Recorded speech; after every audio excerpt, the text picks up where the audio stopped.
आज हमारे जज हैं वरिष्ठ पत्रकार विनोद अग्निहोत्री।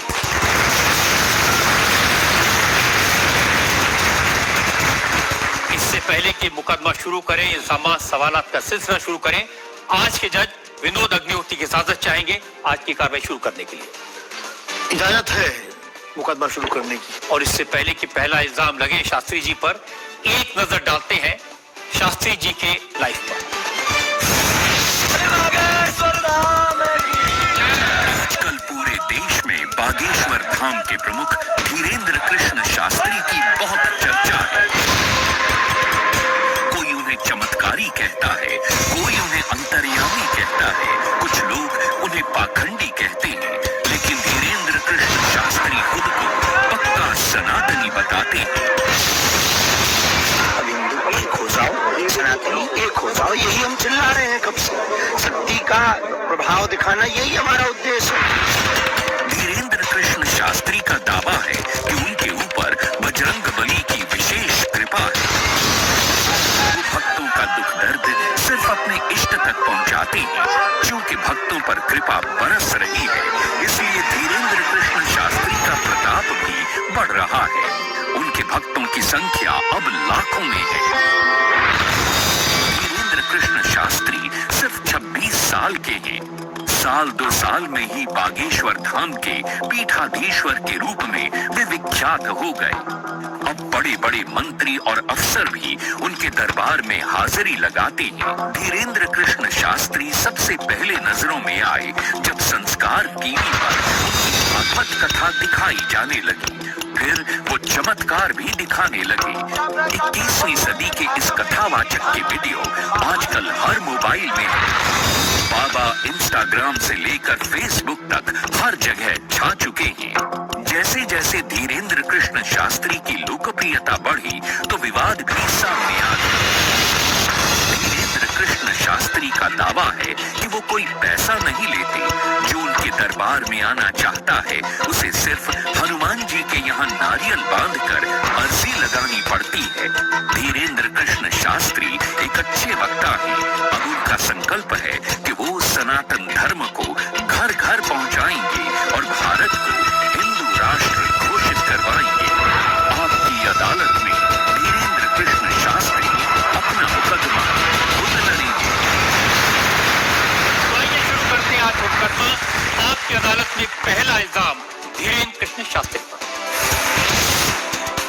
आपकी अदालत में बागेश्वर धाम के प्रमुख धीरेंद्र कृष्ण शास्त्री पर आरोप है कि ये पब्लिसिटी के लिए स्टंट करते हैं।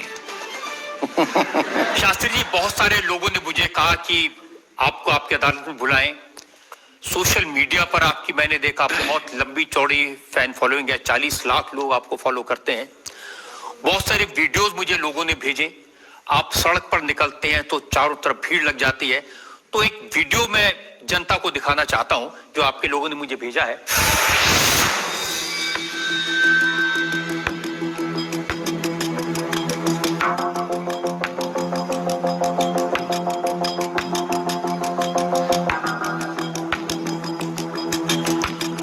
तो ये वाकई में शास्त्री जी असली वीडियो है या पब्लिसिटी स्टंट है, बनाया हुआ है?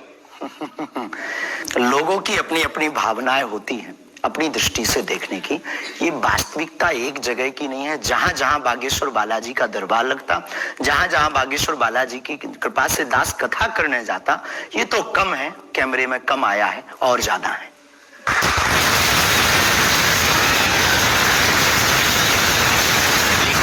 26 साल की उम्र में इतनी चर्चा, इतनी पब्लिसिटी, कैसा क्या है आप में? जिसका गुरु बलवान होता है, चेला पहलवान होता है।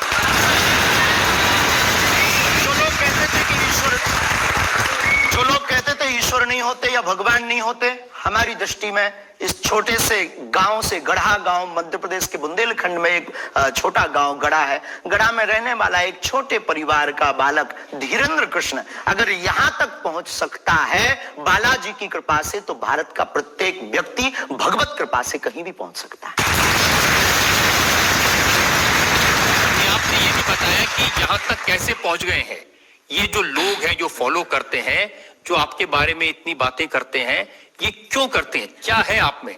बागेश्वर बालाजी की कृपा, वो सब पर है। लेकिन आप अगर कहेंगे, क्योंकि आपसे जीतना तो बड़ा मुश्किल है, हम पहले आपको साफ कर दें कि चूंकि आपका नाम तो रजत शर्मा जी है, लेकिन हम आपको दयालु नाम से, क्योंकि हमारी भारतीय परंपरा में बड़ों का नाम नहीं लेते, तो हम आपको दयालु कहकर संबोधित करेंगे, अगर बुरा ना लगे तो। आप कुछ भी करिए।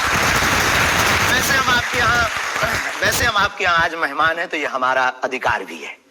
तो दयालु जी, हमारे ऊपर, सबके ऊपर बागेश्वर बालाजी की कृपा है, लेकिन हमने अपने गुरुदेव की जो चरणों की सेवा की, उस सेवा के माध्यम से ऋषि परंपरा की जो मंत्र विधा हमको प्राप्त हुई है, वो हमारे पास एक ऐसी अनूठी है जिससे पूरा विश्व की मंगल कामना भी करते हैं। पूरा विश्व अपनी समस्याओं के समाधान के लिए गुरु के नाते बागेश्वर धाम चला आता है। शायद इसीलिए लोग हमारे पास आते हैं। मैंने तो ये देखा कि जब से आप संस्कार टीवी पर आना शुरू हुए और लोगों ने आपकी प्रवचन सुने, उसके बाद लोकप्रियता बड़ी तेजी से बढ़ने लगी। हाँ, ये कह सकते हैं माध्यम है, परंतु देखो साधन है।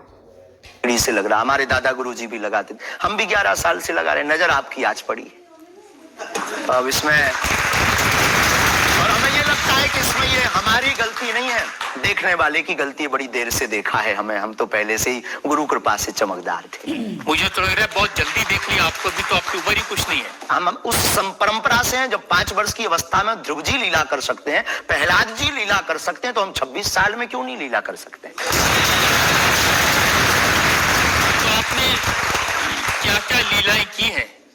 कोई ऐसी लीला नहीं की जिसमें हम फंसे, लेकिन आपकी अदालत में आए हैं, और आपके उसमें आप जो कह रहे हैं, तो हमारे जीवन में गुरु कृपा से जो किया, सब सनातन के लिए किया, और केवल सनातन के लिए करें। लीला का मतलब ये, हम कोई ईश्वर नहीं है, हम कोई भगवान नहीं है। साधारण जैसे ये इंसान है, वैसे हम मानव हैं, हमें कोई अलग नहीं है, बस हमने अपनी परंपरा को ठीक से जाना, ये अलग है। आप जब स्कूल में पढ़ते थे तो जैसे बाकी छात्र होते हैं ऐसे ही थे लगभग, और मास्टर जी कहते थे ये स्कूल में ना है तो अच्छा, इतना शरारती है। हाँ, उपद्रवी तो थोड़ा थे, क्योंकि हम जाते थे तो एक तो बहुत कम जाना होता था, लेकिन बहुत गंभीर और सौम्य भाव से हम जाते थे, और लोगों की भावनाएं हमारे पास रहती थी। चूंकि हमारे दादा गुरु का नाम बहुत प्रसिद्ध था, तो दादा गुरु के कारण लोग हमको भी प्रेम देते थे, स्नेह देते, दुलार देते। हमारे दादा गुरु जी को हनुमान जी का 2 बार साक्षात्कार हुआ, ऐसा हमने माना और उनके अनुयायियों ने माना।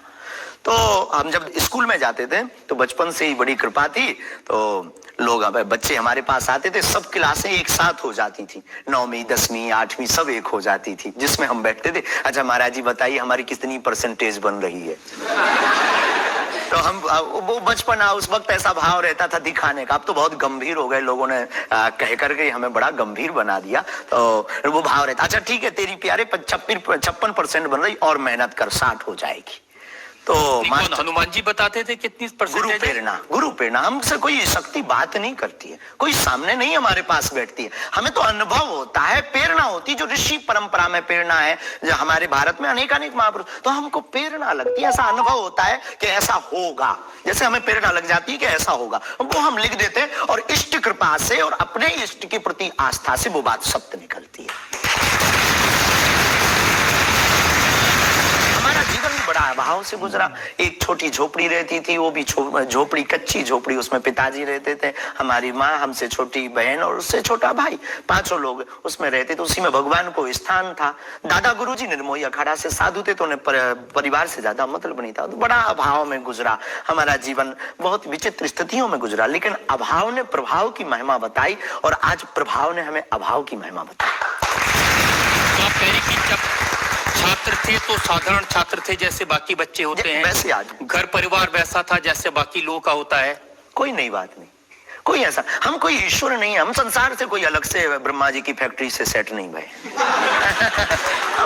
हम जैसे दुनिया है वैसे हम हैं, बस गुरु परंपरा और हनुमान जी की कृपा क्या होती है, शायद हनुमान जी ने और गुरु ने हमको चुना, ये ललकार कर बताने के लिए हमें लगता है। इस देश में तो बहुत सारे लोग हैं जो हनुमान जी के भक्त हैं, करोड़ों लोग। हाँ, मंगलवार को, शनिवार को मंदिरों में जाते हैं, व्रत रखते हैं, प्रसाद चढ़ाते हैं, तो हनुमान जी ने आपको क्यों पकड़ा?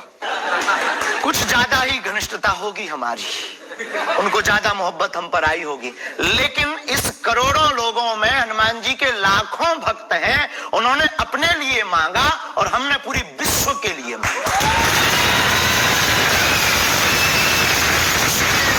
हमें लगता है कि हम में और बाकियों में अंतर। देखिए, आपने क्या मांगा, इसके कुछ वीडियोस मैंने देखे हैं। वाह। आप लोगों से कह रहे हैं कि आपके पास जितना चाहे दान दे दो, अपना मकान दे दो, फ्लैट दे दो, बंगला दे दो, घोड़ा दे दो, गाड़ी दे दो, सोना चांदी, बैंक एफडी, मंगलसूत्र, अंगूठी, लुगाई लड़का छोड़ के सब मुझे दे दो। ये हमारा डिस्क्लेमर रहता है दरबार के पहले का। लोगों को जो भावनाएं रहती हैं कि गुरु परंपरा के लोग और साधु लोग दरबार इसलिए लगाते हैं, भगवान को इसलिए कहते हैं कि ये कमाई का जरिया बनाते हैं। और हमने अपने दरबार में बैनर लगा करके, माइक पर ठोक करके बोलते हैं कि यहाँ किसी भी प्रकार का शुल्क, फीस, दक्षिणा नहीं लगता। पर अगर तुम शिष्य मानते हो अपने आप को और हम गुरु हैं, तो गुरु परंपरा के नाते अगर कुछ भी तुम दे दो, अगर आप भी इंडिया टीवी का ये हाउस हमारे नाम करें,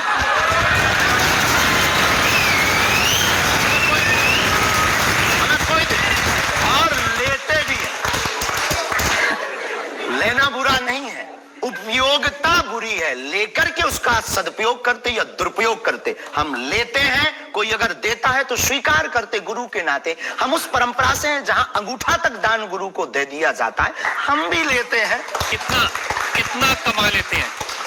हमारी तो कोई फिक्स कमाई नहीं है, क्योंकि हमारी कोई कंपनी या बिजनेस नहीं है। कोई चढ़ा जाता है, हमारे पास करोड़ों सनातनियों का प्यार का मतलब ये हम कोई ईश्वर नहीं है, हम कोई भगवान नहीं है। साधारण जैसे ये इंसान है वैसे हम मानव हैं, हमें कोई अलग नहीं है। इसको कहते हैं आप अंधों के शहर में आईना बेचने की कोशिश कर रहे हैं। ऐसा हमारा भाव नहीं है, अपितु हमारा भाव ये है कि उस केवल वाईफाई को हम बताते नहीं, उसकी महिमा भी बताते हैं और दरबार में आने वाले लोगों को उसकी महिमा का अनुभव भी कराते हैं। तो फिर वो जो बात मजाक की है ना, वो फिर अध्यात्म, आस्था, ईश्वर से जुड़ करके नास्तिक भी आस्तिक बन जाता है। देखिए, आपको भोले भाले लोगों को बताना चाहिए कि भाई ये मैं मजाक में कह रहा हूँ, विनोद हम कहते हैं, और ये मैं असल में बहुत बार बोलते हैं विनोद हम कर रहे हैं, हम बहुत बार बोलते हैं। अब कोई हमारे विनोद को सीरियस ले ले तो वो उसका निजी अनुभव है। तो अब मैं लोगों को बता दूं कि एक बार बगैर टिकट पकड़े गए थे आप रेलवे में। ये तो बताना चाहिए, बिल्कुल पकड़े गए थे, लेकिन ये भी बताइए कि हम टीटी से ही 1100 रुपया लेकर आए थे। उसी टीटी से लेकर आए थे, जिस वाईफाई की आपने चर्चा की, उसी वाईफाई की दम पर उसके बाप का नाम बताकर लेकर आए थे। इसी तरह की बातें कह के ऐसे दिखाते हैं जैसे चमत्कार कर दिया, जैसे मेरे ऊपर हनुमान जी की बहुत कृपा हो गई, मैं भविष्यवक्ता हूं, और फिर जो भोले भाले लोग हैं वो प्रभावित हो जाते हैं। हमने कभी एक नहीं दावा किया कि हम चमत्कारी हैं। आज भी आपकी अदालत में हम कहते हैं कि हम कोई चमत्कारी नहीं है, हम कोई ईश्वर नहीं है, हम कोई महात्मा नहीं है, हम एक आम इंसान हैं। लेकिन हमारी अपने इष्ट की प्रति आस्था, ऋषि परंपरा के प्रति आस्था है, जो महर्षि वाल्मीकि से पत्र दरबार की महिमा चली है, उस महिमा का हम अनुकरण करते हैं और उस आस्था में उलझनों में का रास्ता मिल जाता है, तो उसे आप चाहे चमत्कार मानिए अथवा फिर आप अपनी बुद्धि से जो जिसने जो जाना वो हमें माना। देखिए शास्त्री जी, बहुत सारे ऐसे लोग हैं, गरीब हैं, परेशान हैं, बीमारियों से थके हारे हैं, डॉक्टर से आशा छूट जाती है, हॉस्पिटल से आशा छूट जाती है, वो आपके पास आते हैं, वो सोचते हैं यहाँ इलाज मिले। किसी का बच्चा बोल नहीं सकता, किसी का बच्चा चल नहीं सकता, वो लोग बड़ी आस्था विश्वास लेके, जो मैंने जानकारी हासिल की, वो आते हैं, सोचते हैं कि यहाँ से शायद उन्हें कोई रास्ता दिख जाएगा, और उन्हें मिल जाता है। जो आते हैं श्रद्धा पूर्वक आते हैं। देखो, जिंदगी में अगर वो परेशान है और डॉक्टर से परेशान होकर के या कहीं से भी निराश होकर के आया और उसे कुछ मिले ना मिले, हम ये तो नहीं कहते, जिसकी जितनी निष्ठा उसको उतना हमारे बागेश्वर बालाजी के दरबार में मिलता। और अगर नहीं मिलता, अगर उसे जीवन जीने की अगर डांडस और सात्वना मिलती है, तो क्या ये भी कम है? बिना पैसों में, बिना दक्षिणा दिए, बिना कुछ लगे अगर हनुमान जी से जुड़ रहा, अगर वो प्रभु से जुड़ रहा, अगर उसे जीवन जीने में 4 दिन की जिंदगी है, डॉक्टर ने कह दिया तो मर जाओगे, लेकिन बागेश्वर धाम के नाम से उसके चेहरे पे मुस्कुराहट है कि मेरा हारे का सहारा है, तो अगर ये मुस्कुराहट उसके चेहरे पर आती, इससे किसी को गुस्ताखी क्यों? देखिए, अगर बागेश्वर धाम आने से लोगों का इलाज हो जाता है तो फिर आपको कैंसर हॉस्पिटल बनाने की क्या जरूरत है? यही तो हम बताना चाहते हैं कि दुआ और दवा दोनों आवश्यक है। हमने ये नहीं कहा कि हम डॉक्टरों के खिलाफ हैं। अब मैंने पूछ लिया तो आपने दवा ऐड कर दिया उसमें। नहीं, हमने औषधालय बागेश्वर धाम पर खुलवाया है और मंदिर के समीप खुलवाया है। वहां पर ग्राम पंचायत का भवन है, वहां पर आयुर्वेदिक औषधालय है। दुआ और दवा मतलब नीचे दवा है और वहां ठीक नहीं हुए तो दुआ के लिए चढ़ जाओ मंदिर पर, दोनों काम करें। और ये कोई नई बात नहीं है, हमने ऐड नहीं की, डॉक्टर खुद ऐड करता है। ऑपरेशन करता है, जब ठीक नहीं होता तो वो भी कहता है तुम भी प्रार्थना करो। लेकिन ये सही है कि जिस इलाके में आप हैं उस इलाके में बहुत सारे ऐसे लोग हैं जो इसी तरह पर्ची निकालते हैं, जो इसी तरह दुआ की बात करते हैं। पूरे भारत में ऋषि परंपरा के अनेक लोग हैं, बहुत लोग तो नहीं कह सकते पर अनेक लोग पूरे भारत में हैं। और केवल हमारे इलाके में नहीं, पूरे भारत में। हमारे इलाके में बागेश्वर बालाजी की महिमा और दादा गुरुजी के पास दरबार से, कृपा से बहुत से महापुरुष और भी। मैं बताता हूँ, एक लवलेश नाम के गुरुजी हैं, 20 साल की उम्र है और वो भी इसी तरह से पर्ची निकालते हैं। हम भी इसी तरह से, हम कभी ऐसे मिले नहीं, इस भाव से हमारा कभी मिलना नहीं हुआ और इस विषय पर उनका निज मत हो हम कह नहीं सकते, ईश्वर जाने। नहीं, मत तो पता नहीं, उनके ऊपर रेप का इल्जाम है और वो जेल में है, कह नहीं सकते। तो उस एरिया में ऐसे और भी बहुत सारे लोग हैं। अभी हम अर्जी लगाने के हिसाब से घूमे नहीं हैं। आप कहो तो इस बार जाकर के घूमेंगे कितने लोग हैं। अभी तो हमें एक पता है, छतरपुर जिले में एक गढ़ा गांव है, वहां बागेश्वर धाम है, वहां सदगुरु सन्यासी बाबा से परंपरा चली दरबार की, आप भी आई है। ये बात सही है कि देश में बहुत सारे ऐसे लोग हैं जो कहते हैं हमारे पास सिद्धि है। एक जयपुर में है, उन्होंने बताया कि मैंने कर्ण पिशाच को साधा हुआ है और वो भी किसी की भी डेट ऑफ बर्थ बता देते हैं, किसी के परिवार वालों का नाम बता देते हैं। हमारे पास ऐसी कोई सिद्धि नहीं है, ना हमने ऐसी कोई साधना कर रखी है। हमारे पास सिर्फ अपने इष्ट पर, हनुमान जी पर भरोसा है, जो अष्ट सिद्ध नवनिधि के दाता हैं। ना हम कोई डेट बताते हैं, ना हम कोई नाम बताते हैं, और अगर उनकी कृपा से पता चल जाए तो कोई बुरी बात नहीं है। जनता से जो लोग सवाल पूछना चाहते हैं, आमतौर पर क्या होता है कि संत का नाम आते ही हमारे माइंड में एक इमेज बनती है कि गाड़ी होगी, बहुत ही जो उनकी वेशभूषा होगी बहुत ही सिंपल और सरल होगी, लेकिन आपकी वेशभूषा देख के, टोपी देख के लगता है एकदम कलरफुल रहता है। आपकी दुनिया ही रंगीन है तो साधु को भी रंगीन होना चाहिए। बहुत बढ़िया। 7 रंगों की भरी दुनिया है माय डियर सिस्टर, 7 रंगों से भरी दुनिया है, तो मुझे क्या दिक्कत है? और हम कोई साधु नहीं, हम कोई महात्मा नहीं, ना हमने चोला ले रखा है। हम एक वर्ण व्यवस्था की बात नहीं करेंगे, हम एक गुरु के शिष्य हैं और आम इंसान हैं। और अगर कोई सरनेम पूछे तो हम शुक्ल वंशीय सरयू पारी ब्राह्मण है। तो जो 7 ब्राह्मणों की वेशभूषा है वो हमने धारण की, गुरु के नाते हमने ये पादुका अपनी एक परंपरा को निर्वहन करने के लिए धारण की। और टोपी कोई आया तो दे गया, अगर आप कुछ दो बहन हमें तो वो भी स्वीकार है। आप चाहो तो कुछ हमें पहनने को दे सकते हो, हम पहन लेंगे। एक वेबसाइट ने लिखा कि ये जो पहनते हैं ये पहनाने वाले से भी कुछ गुरु दक्षिणा लेते हैं, जो कपड़े पहनते हैं, जो कपड़े जिसके दिए पहनते हैं उससे भी कुछ पैसा लेते हैं। आज तक ऐसा कोई मिला नहीं है, खोज जारी है। किसी ने हमें आज तक दक्षिणा नहीं दी टोपी पहनाने के नाम पर या कपड़े पहनाने के नाम पर। हम तो राह चलते कोई मिल जाता है तो उसका पहन लेते, अपना दे देते हैं। हम तो साधु उस परंपरा के हैं, उस परंपरा के हैं। अच्छे लगते हैं आपको ये रंग बिरंगे कपड़े? बहुत आनंद आता है। क्या दिक्कत है साहब? किसी को दिक्कत है वो हमसे ज्यादा रंगीन पहने। एक शायर ने कहा कि जो खानदानी रईस हैं वो मिजाज रखते हैं नर्म अपना, आपका लहजा बता रहा है आपकी ये शोहरत नहीं रही।